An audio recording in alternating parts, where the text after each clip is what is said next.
In God's creation, light defines day and darkness defines night, showcasing divine timelessness beyond human limits. Let there be light.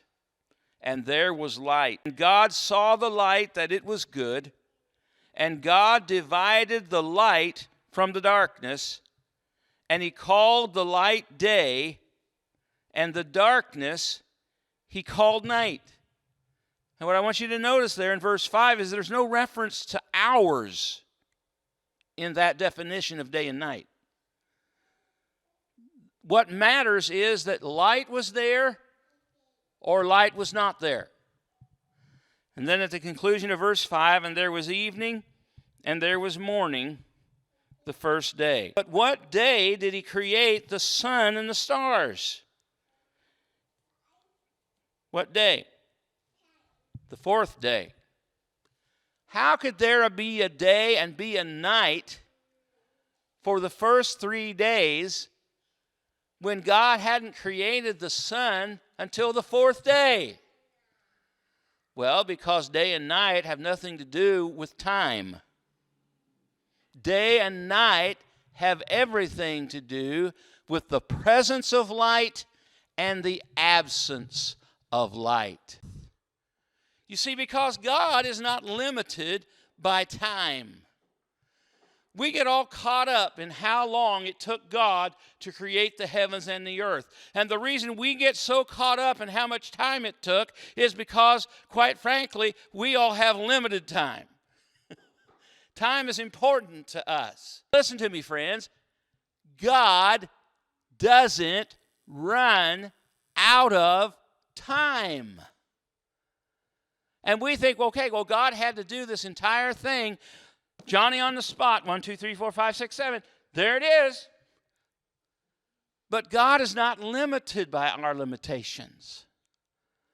God is not limited by time. When he defined day and night, you read it with me. You read it back, you spoke it back to me. He defined day as what? The presence of light. And how did he define night? The absence of light. Darkness. People like to make up this artificial division between science and the Bible as if science has proven that the Bible is inaccurate and science has proven that the Bible is wrong. Science has done no such thing. The only thing that science can do is make observations about the natural realm and create experiments to test the theories that science has about how things work in the physical realm and then report back the results. That's the only thing science can do. It cannot penetrate the spiritual realm. It cannot penetrate the realm where God exists and explain God and measure God and report back on who God is.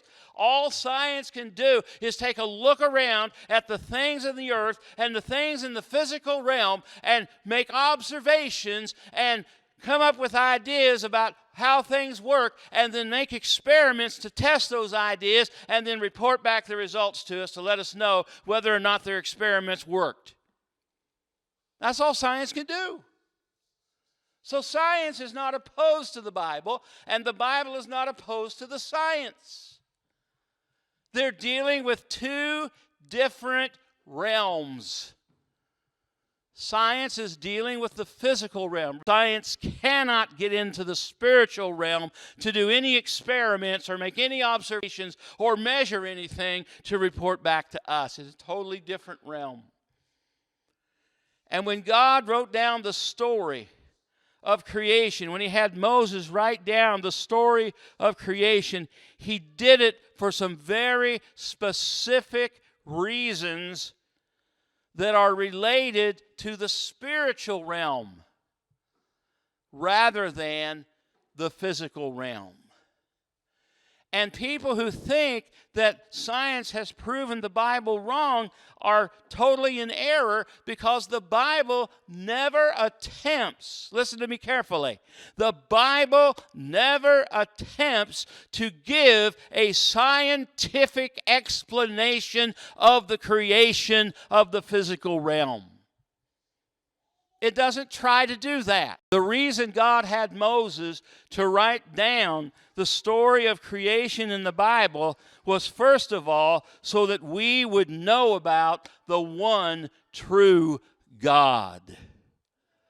You see, the ultimate purpose of this entire book I'm holding in my hand, the Holy Bible, the Scriptures, from Genesis to Revelation, the entire purpose of this book is to give you and I wisdom so that we can come to know the one true God and His Son, Jesus Christ, whom He has sent.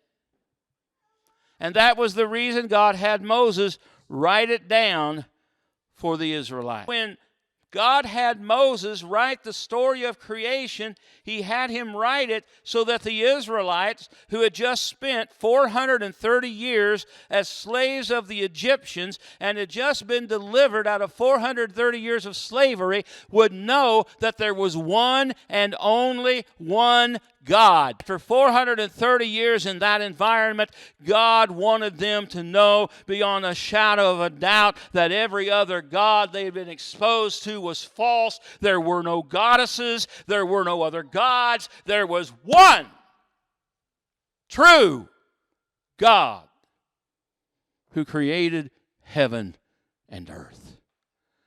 And that's why Moses told them that. The second reason that God had Moses write the story of creation was so that the Israelites would understand that God is separate from His creation. Listen to this. God created the sun, but the sun, S-U-N, is not God. God created the moon, but the moon is not God. God created the stars and the constellations, but the stars and the constellations are not God. God created the animals, but the animals are not God. God created human beings, but human beings are not God.